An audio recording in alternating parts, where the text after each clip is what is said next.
전셋값을 잡아야 매매가를 안정할 수 있는 전제 조건인데 전셋값을 오히려 올리고 있잖아요. 그리고 전세 공급을 안 하고 있잖아요. 매매 공급을 안 하고 있잖아요. 네, 안녕하세요. 반갑습니다. 이승훈 소장입니다. 자, 정부 실책 전세대란의 부동산 예산 11조 투입, 밑빠진 독, 물붓기 이런 게 있는데 자, 11, 19 대책에서 전세 대책이 나왔었습니다. 그 제목이 서민 중산층 주거안전 지원 방안이었는데요. 그 대책이 전세공급 대책보다 주거복지 정책에 그쳤다는 점을 감안하면은 지금 이 막대한 돈을 쏟아붓는 것이 효과가 크지 않을 것이라는 지적이 있습니다.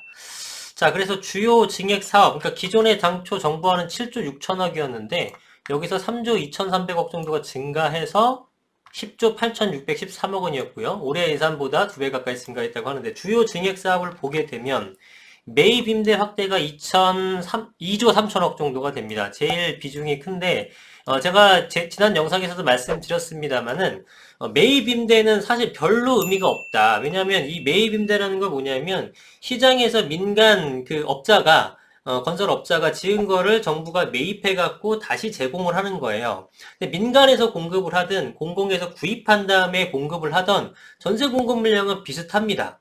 그죠? 그러면 어떤 효과 정도가 있냐면은 이거를 정부가 구입한 다음에 시세보다 조금 싸게 내주는 정도의 효과밖에 없는 거지 순공급량 자체가 늘어난 게 아니에요. 민간에서 공급하나 정부에서 공급하나 그게 이렇게 거쳐오는 게 뭔 의미가 있겠습니까? 그죠?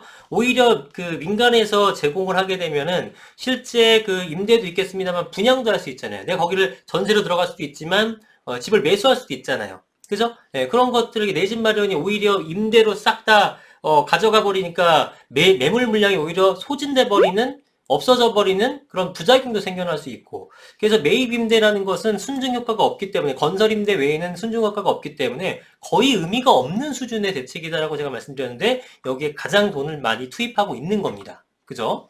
그 다음에 두 번째 공실상가 오피스 활용이 9,250억 약 1조 수준인데 이거는 뭐 그죠? 공실상가와 그러니까 상가와 사무실, 공장 이런 거를 집으로 개조해서 들어가게 해주겠다라는 겁니다. 여기에 대해서는 여러분들 뭐 굉장히 말이 많았고 뭐 삶의 질적인 측면이라든가 주거 환경이 굉장히 좋지 않은 동네일 수밖에 없잖아요. 주택단지가 아니니까. 그래서 그런 거는 뭐 학교는 어떻게 다닐 것이며 여러 가지 시끄러운 소음과 불편함을 어떻게 감당할 건지 집만 만들어주면 사람들이 들어가 사는 건지 별의별 얘기가 많았었죠. 그런 문제가 여전히 있음에도 불구하고 워낙에 지금 전셋값이 폭등을 하고 집값을 잡을 수 있는 방법이 없다 보니까 이런 무리수를 던지게 되는 거죠.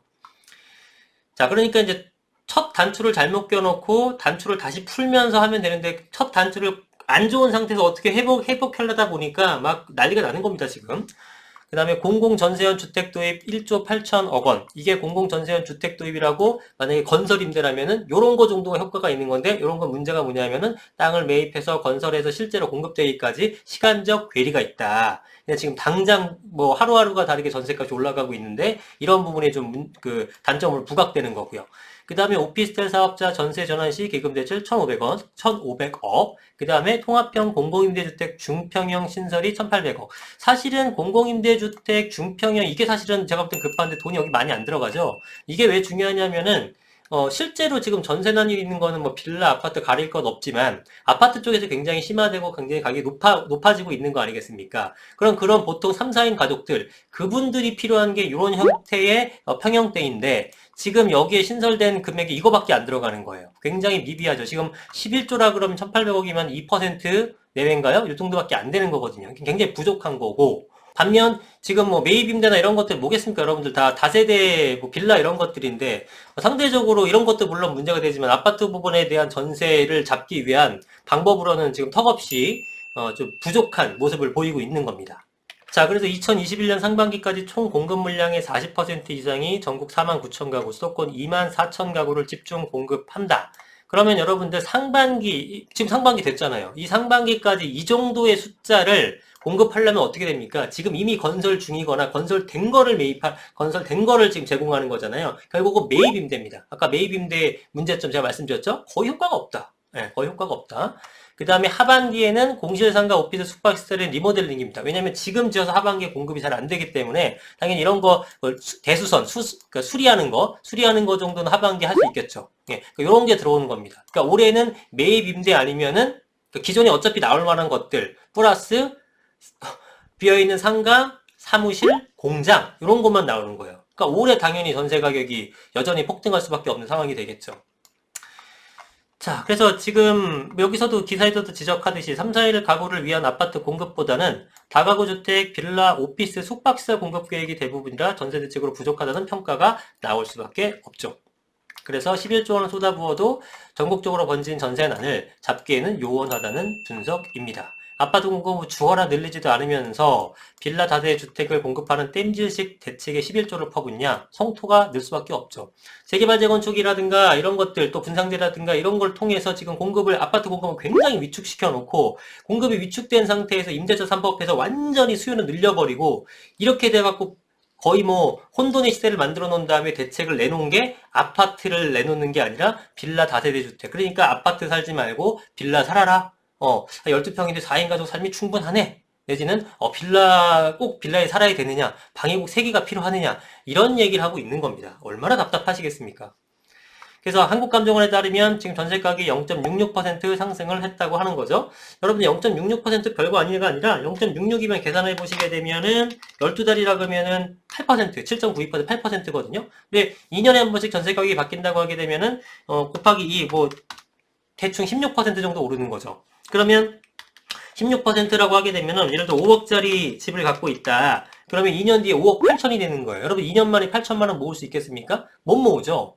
그죠? 전세자금 대출도 줄이고 있고. 그러면 다른 데로 옮겨가야 되는 겁니다. 근데 5억에서 5억 8천이면 별로 높아 보이지 않을 거예요. 5억짜리가 뭐 8억대 때는데, 뭐 8억짜리가 11억대 때는데, 이런 얘기 많이 들어보시잖아요. 그런 건 왜 그런 현상이 나타나냐면은, 평균적으로는 뭐 8천만 원이 될 수도 있겠죠. 8천만 원인데, 이게, 평균이 함정이 빠진 겁니다. 8천만 원이 평균적으로 올랐다라고 하게 되면은 3, 4억 오르는 것들도 부지기수고 주로 이렇게 오르는 건 뭐예요? 핵심 지역. 예를 들어 서울 이런 것들. 근데 여러분들 뭐 읍면 지역이라든가 지방에 전세란이라고 하는데 저희는 잘 모르겠어요. 이런 댓글들 많이 봤거든요. 그렇게 안 오른 적도 있어요. 전세가 안 오른 적은 거기는 수요가 없는 거죠. 주변에 직장이 없다거나. 근데 주변에 직장이 있고 직주 근접성이 좋고 뭐 이런 것들, 인프라가 좋고 사람 살기 좋은 것들, 이런 것들은 좀 집값이 천정부지 치솟고 있는 거죠. 그래서 3억 오른 것도 있고 안 오른 것도 있고 이런 거 막 합치다 보니까 평균이 16%, 15%, 16%가 되는 거예요. 근데 이 정도면은 적당히는 아니지만 뭐 많이 생각보다 많이 내. 이게 아니라 우리가 구하려는 집들은 엄청나게 올랐다라는 거죠. 어떤 얘기인지 아시겠죠? 그래서 지금 전세 가격은 지금 뭐 수도권, 서울, 지방 가릴 것 없이 계속 오르고 있고 전세가가 오르다 보니까 매매 가격 역시 오르면서 상승폭이 커지고 있죠. 제일 중요한 건 이겁니다. 전세가가 올라가면서 전세입자들, 무주택자들도 고통을 호소하지만 집값 안정화라는 당대 목표를 달성하기가 점점 요원해지는 겁니다. 이 정부 입장에서도. 전세값이 상승하게 되면 매매값은 당연히 밀어 올리는 거잖아요. 그래서 제가 누차 강조했듯이 매매값을 잡기 위해서는 전세값부터 안정을 시켜야 된다는 겁니다. 전세값이 안정화되게 되면 한없이 올라갈 수 없어요. 갭이 점점 멀어지게 되면 그만큼 투자하려는 수요가 자동적으로 줄어드는 거죠. 인위적으로 줄이는 게 아니라. 그렇게 되면 매매가에 대한 수요가 줄어들면서 안정화가 될 수 있는데 전세값을 잡아야 매매가를 안정화할 수 있는 전제 조건인데 전세값을 오히려 올리고 있잖아요. 그리고 전세 공급을 안 하고 있잖아요. 매매 공급을 안 하고 있잖아요. 공급을 안 하고 있잖아요. 그러니까 당연히 지금 전세값, 매매값이 당분간 폭등할 수 없다고 제가 지속적으로 주장을 하는 겁니다. 그래서 지금 최근에 정부 정책 발표에도 불구하고 시장의 반응 역시 싸늘하다. 국민 10명 중 7명은 내년 상반기에도 집값이 오를 것으로 예상한다는 설문조사 결과도 나왔다. 그죠? 예. 매매 응답의 69%, 전세 응답의 77%가 주택 가격이 상승할 것으로 예상했다. 심각하죠? 그죠? 그것도 이런 겁니다. 저도 같은 생각인데 정부는 딜레마에 빠져 있습니다. 애초에 부동산 정책을 투기 세력과의 전쟁이라는 신념만을 시작했기에 정답은 압니다. 재개발 재건축 풀고 다주택자 그 중과세 풀고 이런 거 하게 되면 공급이 늘어난다는 걸 아는데 그걸 못하는 거예요. 왜? 정부 잘못을 인정하는 것이기 때문에. 그러니까 결국 이걸 안 푼다는 얘기죠. 안 풀고 해결하려니까 지금 답이 없어서 무리수를 던지는 수밖에 없는 상황이 된 겁니다.